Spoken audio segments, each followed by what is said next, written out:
I was like walking into the bar and I just sort of had this connection to myself again. Not that I'm not myself as a mother, it's just like I was having that taste of like what it was like before. And it was very empowering for me, and it was a very exciting moment, and I felt very nervous and, but then I was able to relax into it because I knew everything was fine. And I also wasn't having to navigate any sort of relationship issues around this with Liam. It was full encouragement, because if there had been one moment where Liam had said, well, have fun, or okay, I guess, enjoy, we'll just be waiting, in no way would I have gone. Like, it's like mothers or parent, you can already feel that guilt. So there was none of that. There was just like, this is important for you, go, I've got this. So went and had the date, and it was just amazing. Welcome to the Multiamory podcast. I'm Jace. I'm Emily.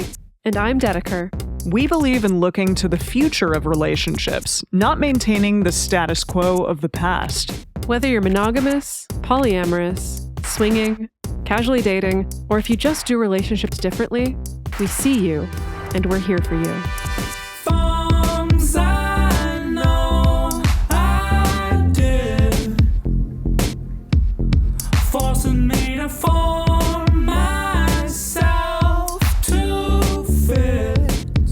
On this episode of the Multiamory podcast, we're doing another listener Q&A all about parenting while being non-monogamous. Now, the keen-eyed or keen-eared listeners in the audience will remember that the three of us do not have any children of our own, even though I do love taking care of my friends' children when I can. But to answer these questions, we are joined by some special guests, Abbey and Liam from the Evolving Love Project. Abbey and Liam are the founders of the Evolving Love Project, which hosts monthly conversation nights for non-monogamous or curious folk in Canberra and Sydney, Australia, and co-host the acclaimed podcast, Evolving Love. Abbey also publishes weekly on Substack with her musings on non-monogamy, parenthood, and sexuality. Abbey and Liam, thank you so much for joining us today. It's great to be here. Thanks so much, guys. So, what is the weirdest question or assumption that you've encountered about parenting while being non-monogamous? Oh, that's a great question to kick it off. That's a good one. I think that one of the most interesting questions or assumptions that, we asked is like, how do you have time for all of this? But also, what is your house like? And just because if you're non-monogamous, does that mean that there's always like a sex party at your house, or there's always like, there's so many people, or it's like a party, or, are you living out on a commune or something like that? I think that's sort of the one that sort of jars me, because it's like, well, no, not at all. I mean, we consider ourselves to be, I think, quite similar to many parents. We have like routine and structure and, all of those things. So when people sort of think that perhaps there's some wild things happening in our house all of the time, it's like, that really does take me off guard. But what is your house like? I mean, it is full of energy always. We have a 6-year-old son, and he's extremely active. So he's running around all the time. We're always playing sport together. We're going for bike rides. We're going hiking. We're doing all of those things. And I think often people think, oh, well, if you're non-monogamous, there's a time where you just you both leave the house and your child is left to fend for themselves at home. Gosh. And I think that's a big misconception and a strange question that often gets inferred when people are asking us about being parents and also being non-monogamous. It's like, yes, for us, our son is at the center of our universe. And then, of course, all the non-monogamy kind of happens around that. Yeah, that is so weird, those assumptions that people would make like that. I'm also just thinking about some monogamous friends I have who I'm surprised at how many parties they throw at their house, even though they've got 2 kids now. I'm just like, how do you have the energy for it? Not even like that it's inappropriate or anything, but it's still just like, how I don't have energy to throw parties and I don't have a kid. So 6-year-old kid, does that mean that you two started non-monogamy before, during, or after the child entered the picture? We did. We started exploring non-monogamy 10 years ago. So yeah, it's definitely been a journey, but it was one of those very interesting things where we were non-monogamous before we became parents, and we were always curious about how that would then impact or change after we became parents. Would we become, less interested in non-monogamy, or would we still be interested? And what would that look like? Because obviously when you become a parent, things do change. It is a big, big change in your life. And so, yeah, but I think that it's been really fascinating in the sense that I think a lot of our, experiences and discussions around non-monogamy has sort of in its own way had its own impact on our parenting as well, as far as communication and logistics and, being able to talk really openly about things with each other. So yeah, it's definitely been interesting. What do you find? Because I imagine that in the work that you do, since you created this podcast and this community, that you've probably met many other non-monogamous parents as well. Do you find a unifying theme of what non-monogamous parents maybe tend to struggle with, or what their primary concerns tend to be? Yeah, I think really one thing that we see often is just a sense of trying to deal with the logistics of it all, and also to deal with the emotional bandwidth of it all. I think some people, certainly some parents, definitely find it difficult to juggle other relationships and their primary relationship, if they have a primary relationship with the mother of their child or children. And I think there is that constant kind of tension with how much time you're spending in one particular part. And it's something that people are very, appropriately aware of. And that's something that we definitely see in our conversation nights when we're talking to parents who are going, maybe I feel really guilty because I'm going on a date with a partner, and maybe I should be spending time with my kid, or, there is always that little bit of tension, I think, in those moments. Was there anything when you were heading into this, since you were exploring non-monogamy before becoming parents, was there anything that were you surprised by anything that became different for you? Did you think that it was going to go one way and then it didn't match your expectations? That's a really good question. I think we had the mindset of, we're sort of moving into this next chapter of parenting, and we're not 100% sure of how that's going to look like. And that's actually okay. That's almost similar to sort of how it was when we were opening up and exploring non-monogamy. It's you can have these ideals, you can have all of these plans, you can be well, we're already non-monogamous and having this type of relationship and this type of separate dating. And when we're parents, it'll be 2 months and then we'll be back doing it again. It's that's just not really realistic. So I think, the way that we approach things was parenthood is going to change and rock our world in intense ways and amazing ways and loving ways. We can't really put a script on how it's going to go, but let's really just be in the moment with everything and also appreciate the beautiful chapter that parenting is, and not try and sort of rush back into that non-monogamy sort of headspace earlier than what felt right for us, just surrendering into that. And I think sort of having that type of approach was really good for us, and not putting too many expectations of it. And, during the pregnancy as well, we actually were quite monogamous in that time. So we were open, and then we sort of closed off during the pregnancy and then postpartum. And I think it was until around 6 months after, when our son was about 6 months, we started to sort of explore non-monogamy again as it felt right.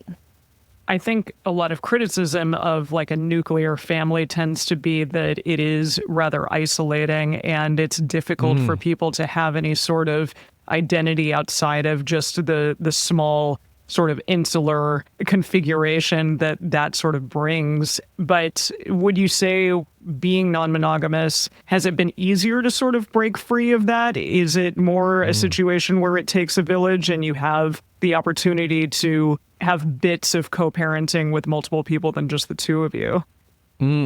Well, yeah, for me, I feel like being non-monogamous actually makes me a better parent in a way that I feel that it feeds into our relationship. And ultimately, it actually kind of uplifts us as people, and then that flows into the parenting. I think that is something actually that, going back to your question, Dedeka, as well, is that it really surprised me that I didn't really have a perception of that before becoming a parent, that there would be a relationship between being a good parent and also being happily non-monogamous, and how they can both kind of really feed into each other.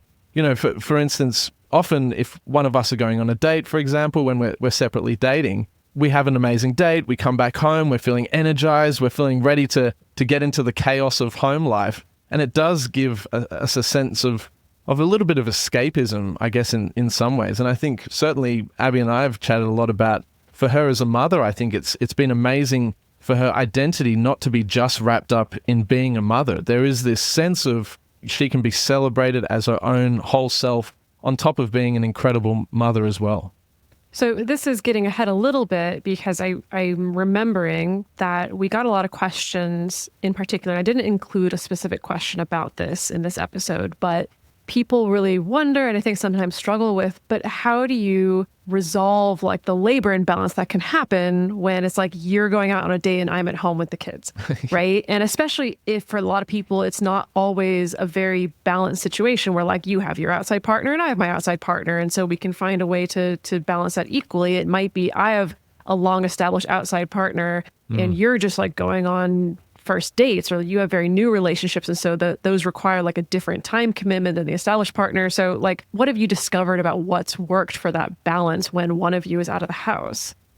Yeah, so I think when our son was a baby and I started, when I sort of felt ready to venture out and have this separate dating again, it was very much like connecting in with a partner who was a previous partner from when before I became a mum. And it was really wonderful to connect in with him again. But I didn't feel like I wanted to sort of go out and date too often or anything like that. It was very much sort of as I was able to, because it's like, when you do have a baby and you are in that stage, that newborn, that young infant stage, it's like I was so drawn to my, to being with my son. Like that's actually where I wanted to be. And for a long time, like I only had my first night away from our son when he was 2.5 years old.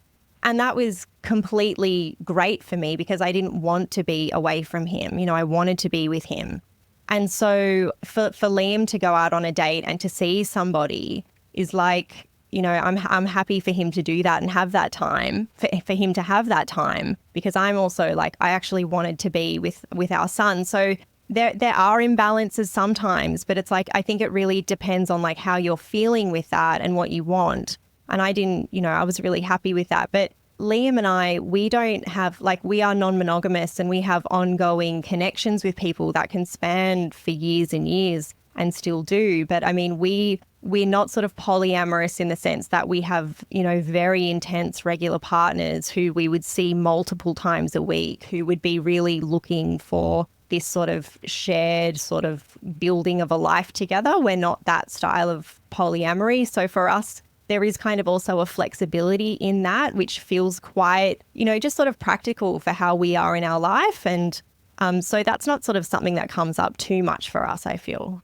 Yeah, and ultimately it just comes down to communication. I think that there's definitely times where obviously resentment can happen, and of course that does happen. So if you're going out on a date, I think being aware that your partner could obviously have these feelings of resentment and they might start to rise, and to almost approach that before the date even happens. Just ensuring good communication has really helped us, because there's definitely been times where, we've had a really intense, busy week logistically with our son, and then it comes Friday night and the date has been on the calendar for quite a while, and we have to kind of almost pre-chat about the feelings that we're going to feel after the date, because there is probably going to be a little bit of lingering resentment of I did all the drop-offs this week and now you're off having this crazy date, But it's something that I think can be easily managed by just lots of communication, over-communicating. Sure, of course. Well, with that, I'm going to transition us into our listener questions. But first, a quick disclaimer that we've spent a lot of time studying healthy relationship communication, but we're not perfect and we're not mind readers. The advice given here is based solely on the limited information sent into us, so please take it with a grain of salt. Everybody's situation is unique. We encourage you to use your own judgment, seek professional help if needed. These questions have been edited for time and clarity. And then also a quick note that some people sometimes submit their questions with just letters as a stand-in for somebody's name. And so we appreciate you making the effort to protect people's privacy. In an audio format, just using letters ends up being kind of difficult to understand. So I have subbed in some names for some of these questions. If I accidentally got the real name, please don't get mad at me. 100%, none of these names are meant to be identifying. I just picked them at random to make the question easier to understand. There, that's the end of the disclaimer. So these questions come from our wonderful subscribers and our community. And this first question was the most popular question that we got. About 600 people asked this question. So it is, how do I talk to my kids about being non-monogamous? And the context for this question is, I have been with my wife for 18 years, and we've been poly for 2 years. My wife, Janice, has dated some, but ultimately decided it's not what she needs right now. I met Shirley really quickly, and we've been dating for 2 years. Initially, my motivation for opening up was about sex, but after about 6 months, Shirley and I fell in love. Janice and Shirley have met, and it went well, but they don't hang out and we're not near kitchen tabling it. Janice and I have a 12-year-old kiddo who knows that I have a friend named Shirley who she's met, and we hang out about once a week. If I sleep over at Shirley's, I'll tell kiddo we're going out late and I'm going to stay the night for safety so I'm not driving home late. I don't know if we should come out to her now or later, or if I want to, or if it would be good for her, or. What are the considerations when coming out to kids? What should I be asking myself? What's a good way to do it? How do you keep your business from getting spread all over school without making your child keep a secret? And this is signed Perplexed Parent. Perplexed Parent uses they, them pronouns. Yes, Perplexed Parent. A lot of people seem to be stuck at introducing a partner as like quote unquote mom's friend and then not really sure where to go from there, or, you know, so-and-so's friend. So give us some insight here.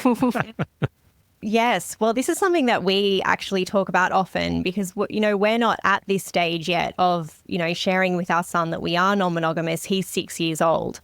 What we're doing, and of course, everything is always at an age-appropriate time, but you know, sharing with our son and discussing relationships that they can look many different ways. Like, you know, our son has a queer auntie, you know, so we share about that. There's many different ways to have a relationship. They're in love. You know, there are some people that they have different partners. We recently had a guest on our podcast who has 2 husbands. After we had that, you know, we had that chat with this person on our podcast, we were talking to our son and we said, this lady, she actually has 2 husbands. And he said, wow, 2 husbands. That's so interesting. And, you know, just sort of normalizing that. But I think for 12 years of age, you know, I think it would be very much what I would probably do is just let the child lead the questions. If they have any questions, just coming with those gentle answers in a way that actually still builds that sense of security in the relationship of the parents. Because I think as a child, you just want to know that like everything's okay and there's not going to be a breakup. And I think around 12 years of age,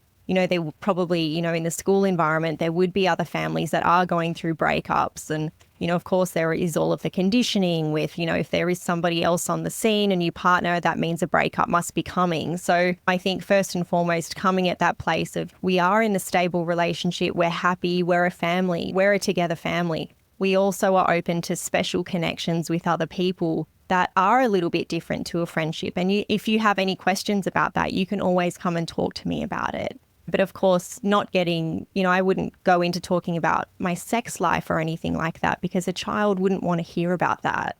I think there is also a difference in the way that we come out to adults and the way that we come out to children. And I know when we talked to Eli Sheff about this, she made some really wonderful points that allowing the child to lead the coming out is a really great way to do it. So actually almost asking the child for consent in a way of like, would you be interested in hearing about our relationship?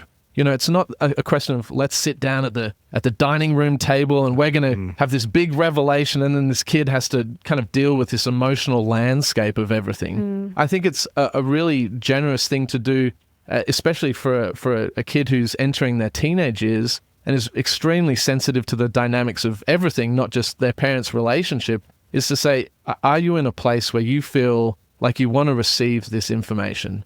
And how much of the information? Do you want to know everything? Do you want to know some of it? Do you just want to know a sprinkle? And then, but I think that the best thing to do is to, if they do say, I would actually like to know, is to say, you can ask us anything. Like, obviously, if it's appropriate, we're not going to be sharing, you know, oversharing with you, and we're going to share what we feel is appropriate as well. But if you do have questions, we are open to kind of fielding them for you. Do you have any anxieties about these ongoing conversations with your son? Like, do you have any questions that you dread that he's going to ask someday?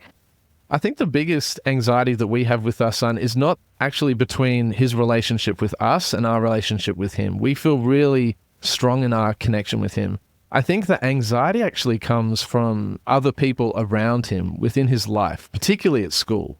And for the kind of the stigma around open relationships and the stigma around anything that looks different to a heteronormative kind of relationship, I think that is where a lot of the anxiety when we talk about this together is we think, oh my goodness, wouldn't it be awful if one of his kids said, you can't come to my house because your parents are poly or your parents are non-monogamous. I think that is deeply sad, and it is sadly something that does happen, but I think the importance of talking about open relationships and non-monogamy and all the work that you do and all the work that we try to do to kind of normalize these conversations, I think hopefully that will filter down eventually to the parents of the kids at school and eventually from the parents to the kids. That actually perfectly sets up our next question, which is literally about that.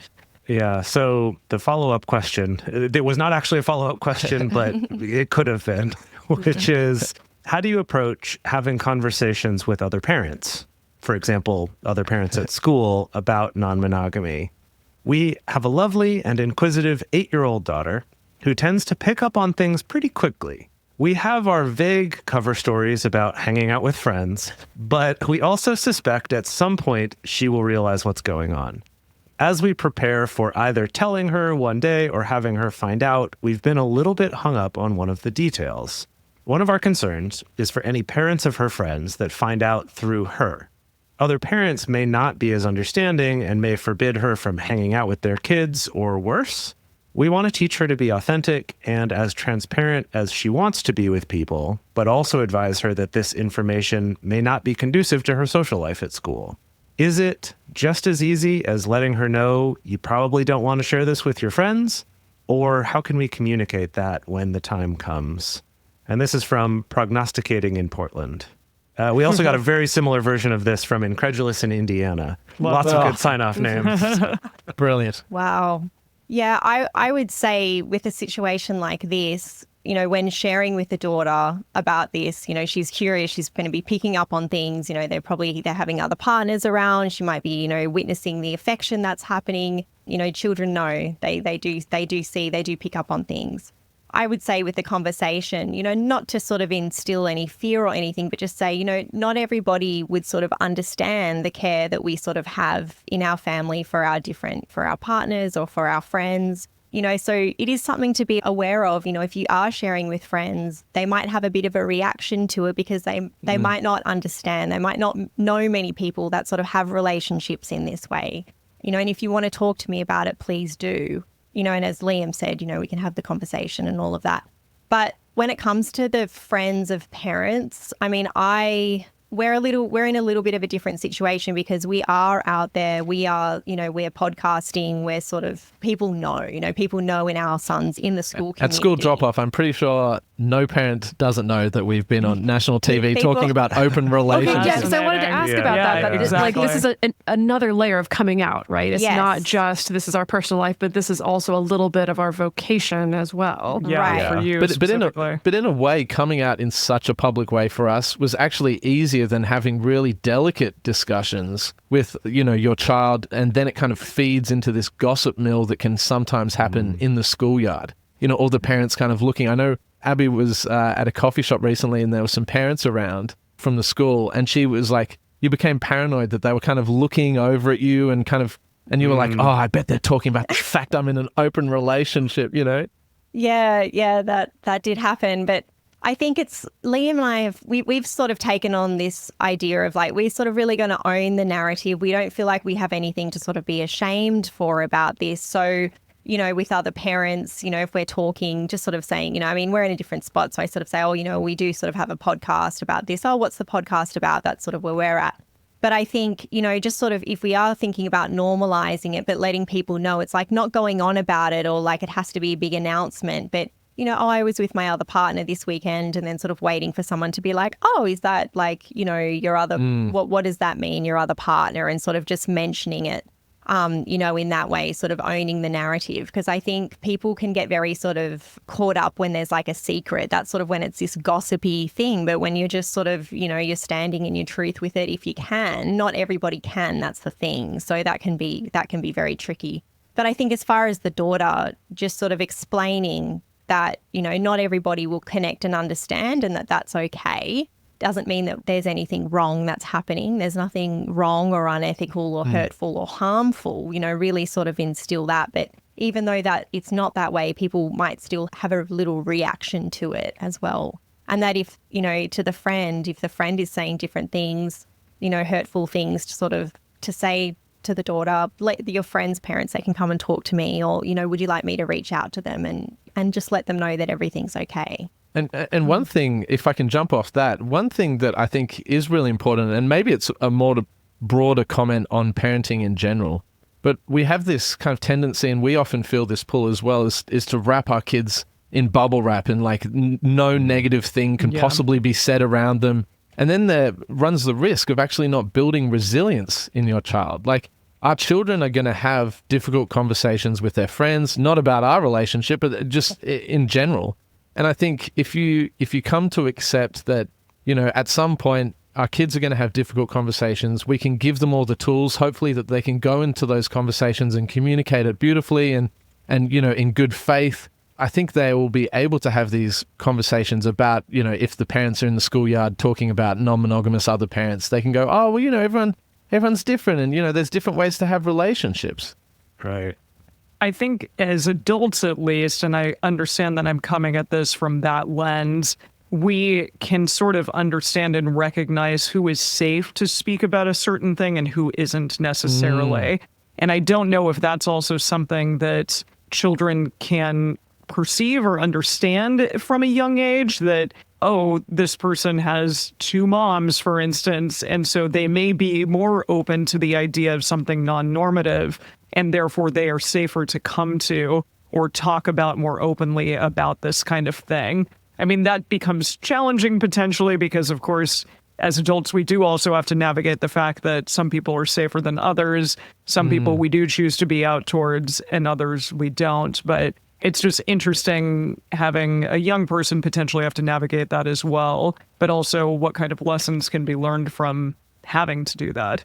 Yeah, well, something that we've found when we're coming out to other parents is that often the parents that you don't think would be receptive to something like this are actually the parents who are really receptive. And our compass for knowing that is probably as off as our child's compass. It's actually so difficult. Like, we've come out to people who are deeply religious across all faiths, and they have been some of the most accepting people. And these are the people that we are actually most afraid to talk to, and in particular, parents of friends of our son.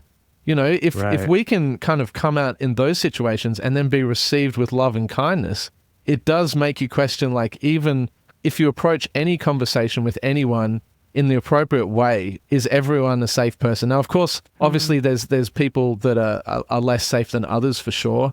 But I think if you trust your intuition, potentially that's a good guiding mechanism, but ultimately you might be surprised about who receives it wonderfully. Definitely had that experience with my own coming out as well. Initially I was surprised by some of the people I thought would be cool with it, who were like a little bit weird, not bad, but just a little weird, and others that I thought would be weird were totally cool with it. So not always what you expect. Before we go on to the next section, we want to let everyone know that we have an amazing community of subscribers who get access to ad-free early releases of episodes, monthly video processing groups, as well as exclusive, locked, subscriber-only channels in our Discord server, where there's amazing discussion and support going on. If you'd like to be part of that and join for a sliding scale, go to multiamory.com/join. In the meantime, take a moment to listen to our sponsors for this episode. They directly support our show, and if you find them interesting, use our promo codes or the links in our episode description, and that directly helps support our show. Well, I'm going to move us on to the next question, which is, how do I be a mom and date? My wife and I have 2 kids, 6, and the way they've written it is less than 1. So 6 and less than 1. 6 and less of 1.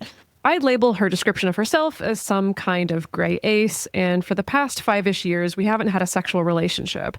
I'm an introverted demisexual with a high sex drive, which is tricky to begin with, but doesn't go great with a non-sexual anchor relationship. I adore our relationship as it is, but I also want to keep exploring sex somewhere in my life.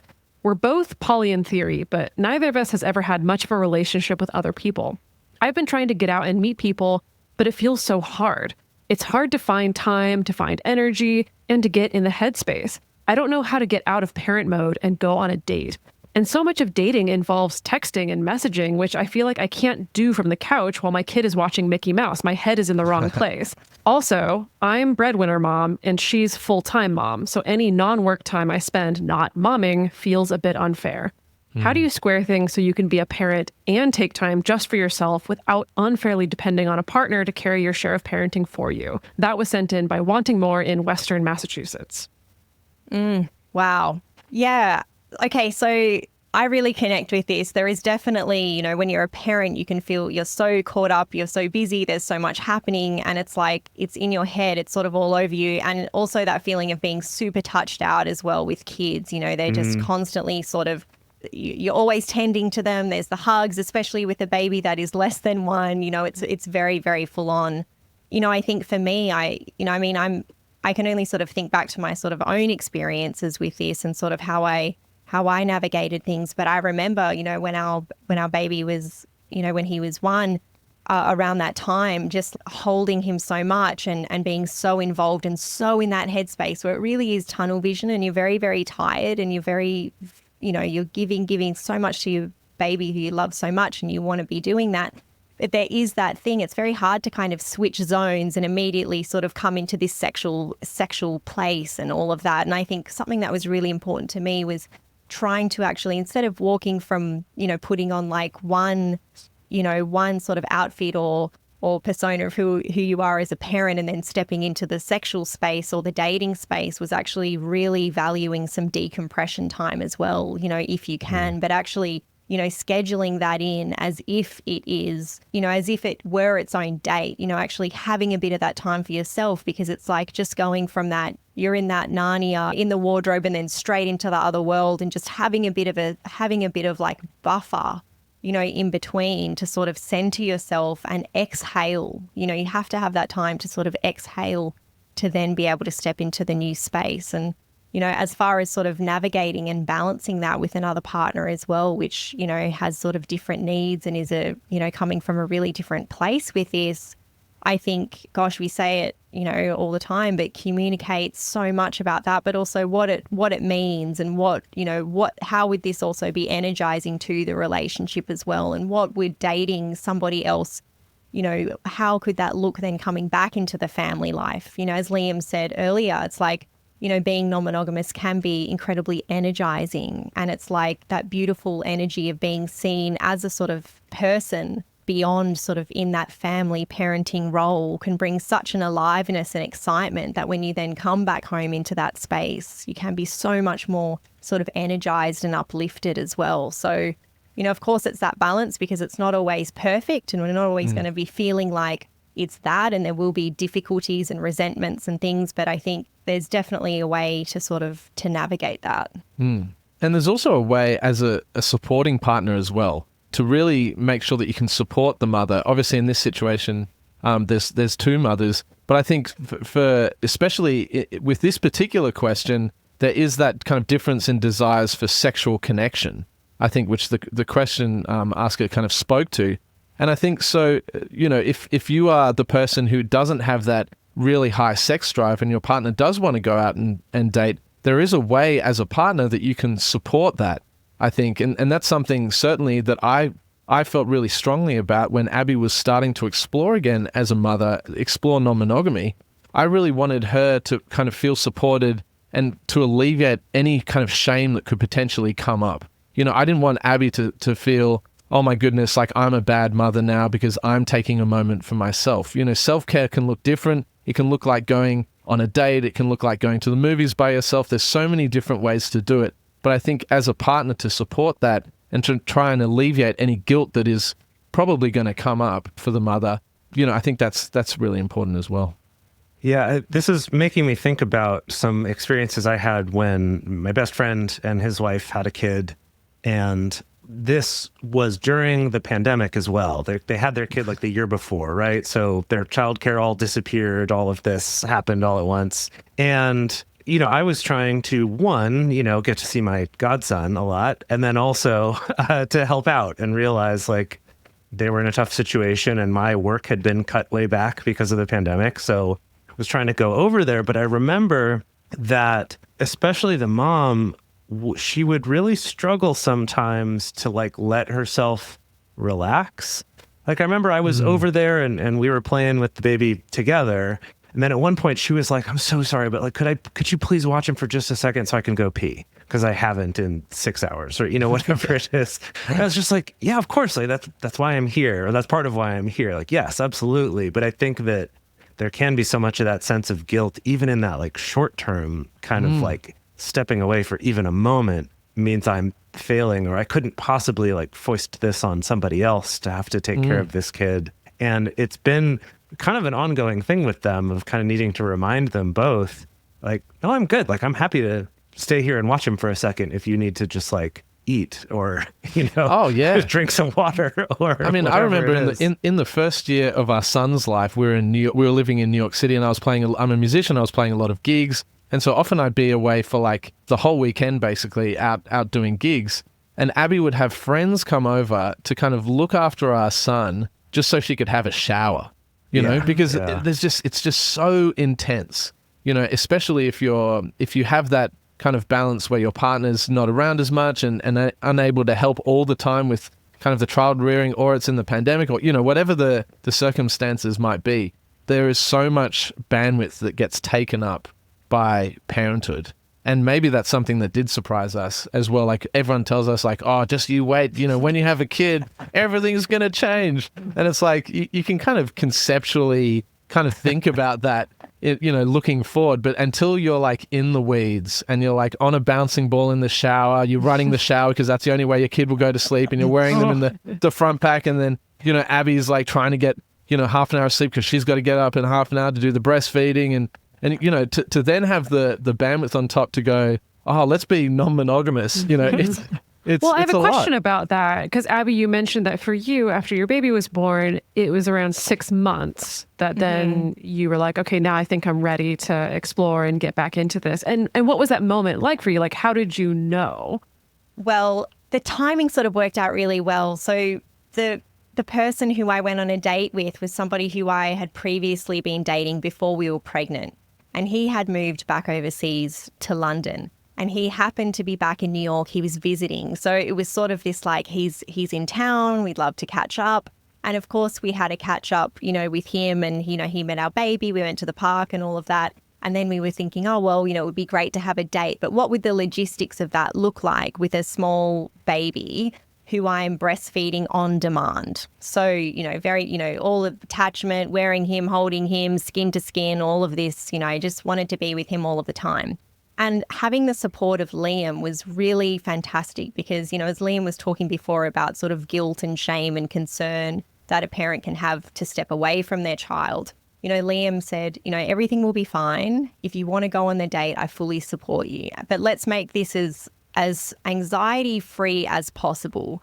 So I didn't want to be too far away from my son, in case something came up or he needed me, and just so that I could relax. So, and this darling man who I was on the date with, he was very understanding of everything and was so like flexible, whatever works for you, whatever. So, we're living in Brooklyn. Of course, there's, an apartment, there's like a bar very close by. So, I sort of got ready and did my last sort of breastfeeding. Everything was very flexible timing wise because you don't know what might come up. So, my date, he was close by, at the bar waiting for me. And then, did the last breastfeed, handed him our son to Liam, and then went and enjoyed the date. And Liam said, look, don't check your phone. If there's anything wrong, I will call you. And if I can't get through to you, I'm going to call your date. So you just don't have to worry. Just be in the moment. Everything will be fine.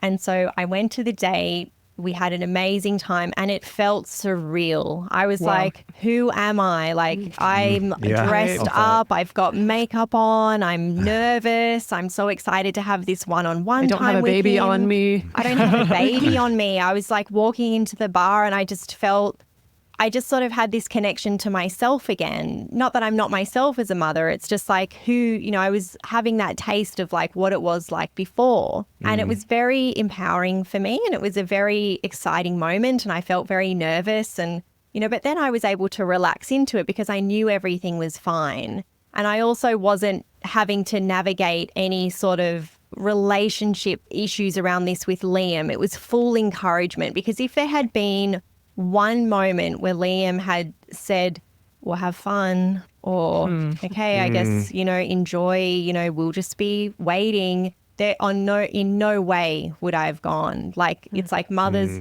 or parent, you can already feel that guilt. So there was none of that. There was just like, this is important for you, go, I've got this. So went and had the date and it was just amazing. And then Liam, darling Liam, so sweet, got the apartment already and then put our son in the front pack and took him for a walk at we lived near Prospect Park. So we took, our son for a walk around the park and he messaged and said he's going to be asleep now for a few hours. If you do want to extend the date and go back up to the apartment, that's totally great. And it just meant so much to me. And it was really so wonderful to connect with my partner who I hadn't spent time with for a really long time. And it was just like a really beautiful moment and having all of that support from Liam just made it feel really positive and was just like this remembrance, this sort of awakening that it can be both things. I can be, mothering and fully in that world, but it's okay to go and have those moments because everything was fine. My child is totally well cared for by his parent and it was just really exciting. Well, I feel like my first takeaway is to like co-parent with a Liam, like find a Liam. Yeah, basically. find your Liam. Co-parent Like with the someone first piece of freaking advice. awesome. Second thing, have the two of you dated anybody who hasn't been as like flexible and understanding? I would say no, but not in like very obvious ways. But I think the reality of people's circumstances when they go into dating, and sometimes it can be an age thing, but it's not necessarily tied to age. But often if we're dating someone who is younger and doesn't have kids or doesn't have many friends who have kids, like at one point a few years ago, I was dating a 25-year-old and she was amazing, but it's one of those things where it's just not in their consciousness to think about what your life is like as a parent. So it can be really simple. It can be like, hey, like in 2 hours, I'm going to this bar. Like, do you want to come on a date? Like, let's hang out. And we're thinking, of course we can't do that. Like, that's insanity. Like, we have so many things. We have to get a babysitter. We have to do, there's so many moving parts that we have to kind of arrange into this perfect situation and scenario that we can kind of like get away. So there's really subtle things. But I mean, thankfully, like everyone has been so wonderful, about us being parents and really supportive and understanding because in reality, a partner who doesn't have kids, who's dating someone who does have kids, they have to be a little bit more flexible and they have to be open to things coming up at the last minute. Like the kid's sick and it might not be an excuse just to get out of a date. Like the kid could actually be sick and you have to just drop everything. Yeah. And I think in those pre-conversations, if we're dating people, you can get a sense of where people are at and sort of what their expectations are as well. And that's also us seeing if we would be compatible with them and if they're compatible with us. Because if somebody is coming to us and they're saying, okay, well, I'm polyamorous and this is sort of what I really need and I really need to feel, prioritized sort of as much in the sense of like how you are like with Liam and your family and, that I'm sort of can see you as much, as often or things like that, that would be not compatible for me. So very early on, I would pick up on that and sort of, say, I'm not really sure if we're the right fit because, I am very tied in with my family life and I would love to see you when we can, but also, if you having your date, your other partners and your things going on and sort of an inner sense of security within yourself that if something comes up and a cancellation does happen, that's not going to, sort of impact you in you know, in a very upsetting way, because as a parent, you can't promise that things won't come up, as Liam said, because they just do. Yeah, absolutely. I think Dedeker and I have experienced this with a lot of our friends. Like we've recently suddenly have a lot of friends with kids. It's that time of life. It's that chapter. Yeah. And it's that thing of just sort of like, suddenly we just always have to take our plans with a grain of salt, because they could cancel last minute because of a kid being sick, or a kid having to run to the hospital, or, you know, any number of things. And then also at the same time being a little flexible, where it's like, I'll get a text. It's like, hey, we actually ended up stopping at this pizza place that's near where you live. We'll be there in half an hour. Feel free to join us if you can.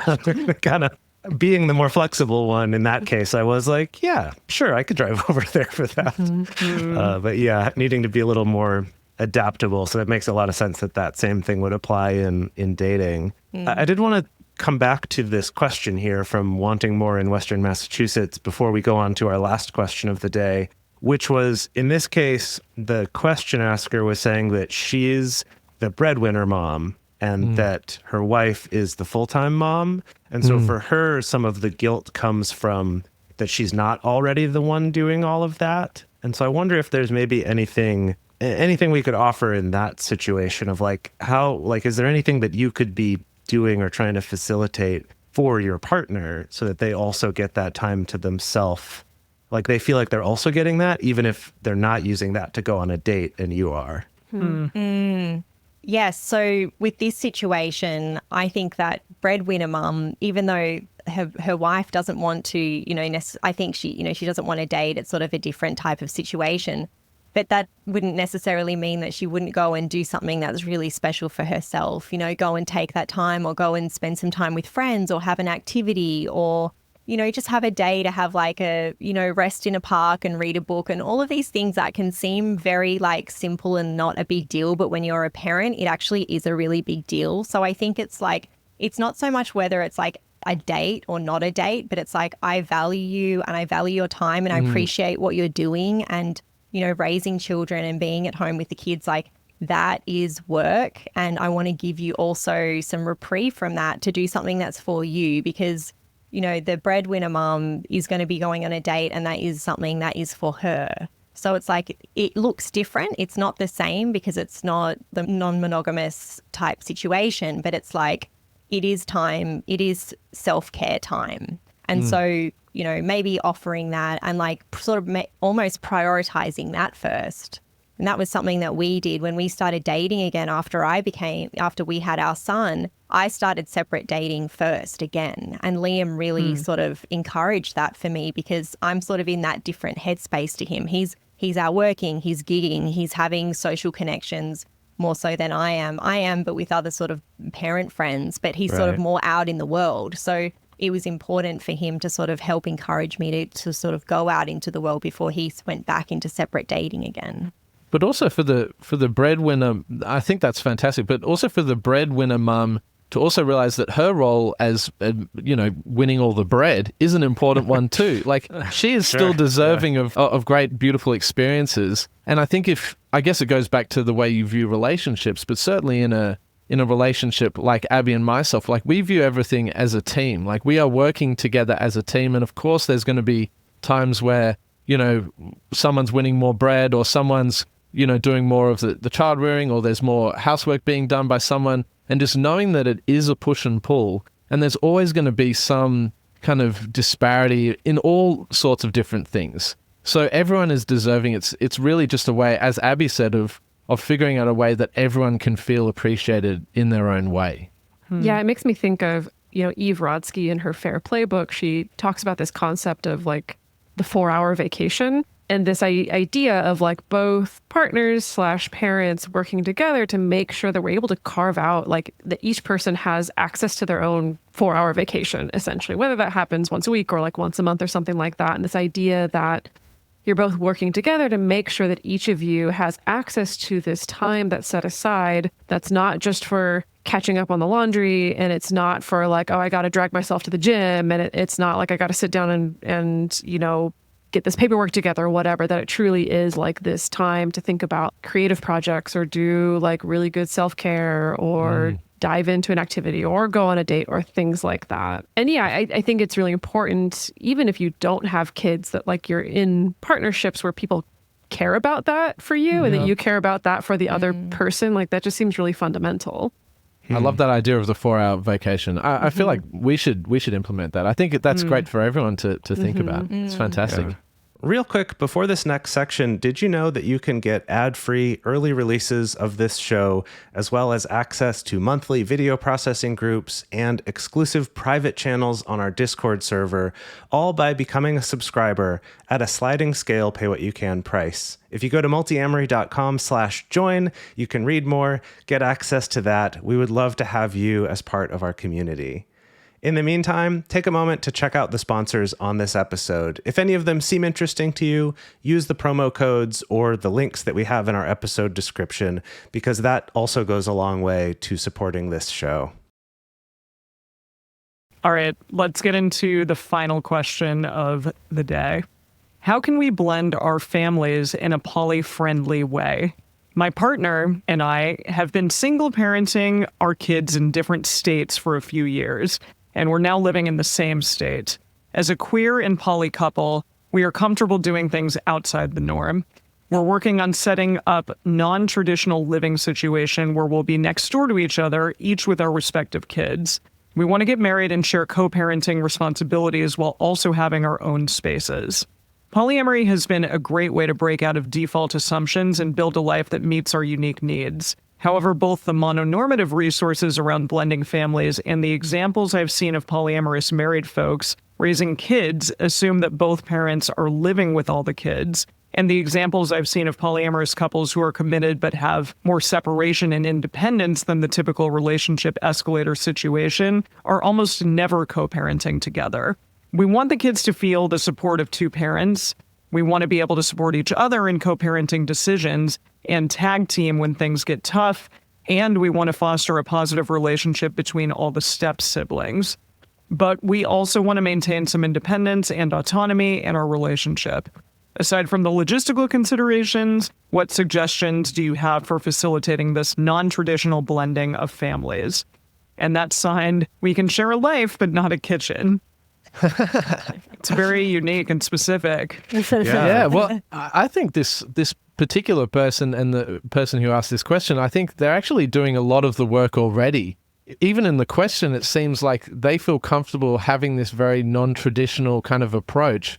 And really, it might be a question of just making sure that they can remove as much stigma in their own mind from having this sense of a non-traditional approach, and also prepare their children for this non-traditional approach in the best way possible. Like before going into this kind of new living arrangement and that kind of thing is having those conversations that their kids are fully aware of the approach that the parents are going to be taking, and the approach in which, these are how the practical arrangements are going to work. So even if we're not sharing a kitchen, we're going to all have, lunches on Sundays, or like there's going to be ways in which things get brought together if that's what people want. Or I think it is about having those conversations. But I feel like a lot of the things shared in that question, this person is already doing so much fantastic work about figuring out what they really want within their parenting structure, because it sounds extremely intentional.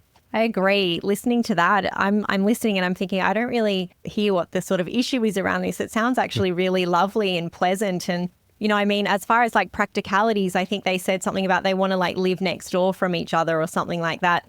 My mind goes to that TV drama, Big Love, where they've got the houses all across, but they have like the gates. Shared backyard or something. They have like the shared backyards and things like that. People often have asked us, would you ever live with other partners, or would you ever, want to live in some sort of group situation? And I've said, I wouldn't want to do that. But if we ever found ourselves in a situation where we were that close with other partners in this very sort of ongoing commitment that's quite, intense and perhaps lifelong, houses close by would sort of be the ideal as people who feel very independent. And I think that actually this situation sounds really amazing for this setup as well, because for the relationship, it's so lovely to have that space where they can sort of come and go and not be fully in the domestication of each other's life and the domestication with each other's children as well. It's like they can sort of come together and have those family times and have that sense of being together, but also having that distance and having that space is like, isn't that sort of like the perfect balance of like desire and family life as well? I don't know. I think it sounds pretty good. Yeah, I remember years ago when I was a hairstylist, I had some clients that were a heterosexual couple and their daughter. They were all my clients. But I learned just through the conversations you have as a hairstylist that they lived separate from each other, like down the street. So it was kind of that same, like the daughter was, I think, like a young teenager or something. So old enough to be able to walk herself, between the two houses. And I just remember for me at the time, this would have been back in like 2008 or something like that it was kind of this, I've never heard of anyone doing something like that. And it sounds really nice. Like it sounds really cool. You guys have got something nice going on here. And they were also very intentional about it. I don't know if non-monogamy was part of that equation or not. That was not something they shared with me. But I remember just being so struck by how interesting and cool of a setup that is, that they were both able to kind of have their space that they wanted, but still create this environment for their daughter where it's like, oh, but my family's all here. It's not quite like what I experienced, as a child of divorce, where it's like, oh, well, I'll spend these 2 months in the summer with dad across the country, and then, the school year with mom on the other side of the country. That instead it's like, oh, you've got the two houses, but they feel more, I guess, unified in a way, or more connected because they're so close to each other. Yeah, I find myself a little frustrated that, like, I always wish that there were more resources specifically about the, like, living apart together phenomenon. I think there's some reasons why there's not so many resources. One of them being that, like, depending on where you live, it's just, like, not financially viable for some people to have two homes, which is unfortunate. And that's a much bigger systemic issue, because I really think that this is a really wonderful way for some people to do things. And then I'm realizing, like, there is a subreddit specifically for living apart together, but I'm realizing, like many subreddits tend to go, it's a lot of people who, it sounds like this has been imposed on them, actually. Like, one partner is like really jazzed about living apart together, the other person's not. It seems to, I'm seeing some parallels with the way that some non-monogamy subreddits can go. Sure. I mean, Reddit is an exciting place at the best of times. Exciting is a word for it. Yeah, yeah, but it's also the way that in which we view kind of non-monogamous, kind of non-traditional relationships as well. Because I think, as you were saying, Jace, like, there's so many children of divorce, and we're seeing this with our son's parents, like with our son's friends' parents. Like, a lot of them are getting divorced now, and so they are actually in these arrangements where they're staying with one parent for a week and then another parent for another week. And it's like, from the outside, someone might look at this person who asked this question as like, this is crazy. Like, they're non-monogamous and they've got separate houses and they're co-parenting and doing all these things. But actually, that's a beautifully supportive way to do it when it's extremely intentional. The irony is, if you just flip this all around, like, there is actually so much strength that can come from, as all of us have been saying, from this particular situation, and so many beautiful things that this question asker might come across. Yeah, so many of us just didn't have the opportunity to constantly be around adults that kind of enriched our lives at all times. And I think the opportunity to not only get to see two people who are intentional about the ways in which they communicate, but also the fact that they can hold time for themselves and be autonomous and be independent individuals. I think a lot of people who are in family relationships don't get that either. They see everything as a unit. And so having sort of role models for that is also really extraordinary and something so unique, and maybe something that we'll continue to see more of as time goes on. And in this situation, keeping in mind that each of these people has their own kids. And so I could also see this being great for those kids too, to be able to blend that family, but not like, oh, now I suddenly have this new sibling that's sharing a room with me, which I think is kind of the typical story of people marrying and they both have kids. It's like, oh, great. Now I have this sibling that haven't spent my life getting to know, and now suddenly they're living up in my space and kind of forcing that on your kids too. Right. I could see for them, this is like the most amazing thing you could possibly do for them, to keep their own space. Yeah, I think the most difficult part of this whole question actually comes in finding a place right next to another place that is both for sale. That's true. Yeah. Like that just seems like such pretty an Goldilocks. impossibility to me. And, as you were saying, Dedicate, it's like there is like a lot of, to have that living arrangement that's so inaccessible for so many people, that if you do have the privilege to be able to have that arrangement, that's a beautiful thing in and of itself, Yeah.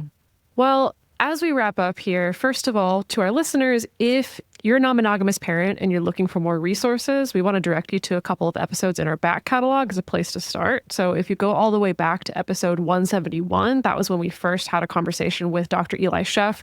So that was called Polyamory, Family, and Children.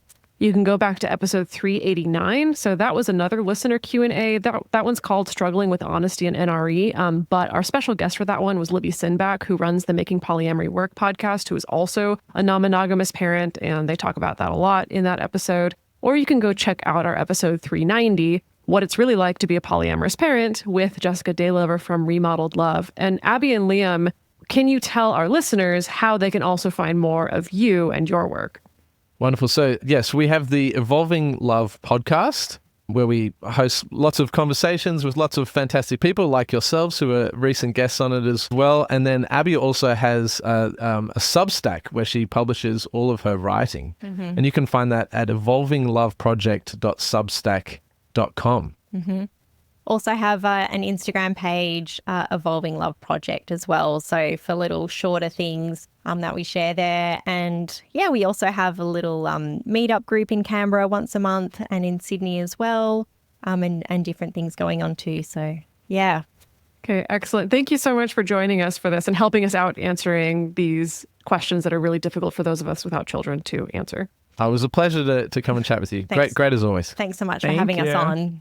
And we want to hear from you listeners. On our Instagram stories this week, we're asking the question, if you are non-monogamous and also parenting at the same time, what has surprised you?